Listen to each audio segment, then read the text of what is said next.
Hello guys and welcome back to my YouTube channel. In today's video we'll be doing this vampire makeup. I honestly love Halloween and I hate that I won't be able to go out this Halloween, but I am sure that I'll do something at home. This is definitely my favorite month of the year, so be ready for some very cool Halloween makeups because I'll be posting a lot of them.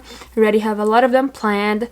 So this background's a little more darker, but I hope you liked it. So let's go ahead for the tutorial, but before, please remember to give it a thumbs up and subscribe to my channel, guys. Really, please. Okay, so we'll start with the foundation. I'm gonna use this Fenty Beauty one because it has a lot of coverage and we're looking for that today. Guys, by the way, I already prepped my skin before starting the video. I applied some tonic and some primer so we can make this makeup last.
guys, so this is it for this video. I really hope you enjoyed the results. Remember to give it a thumbs up and subscribe to my channel. We'll be posting some very cool Halloween makeups soon. Thank you, bye!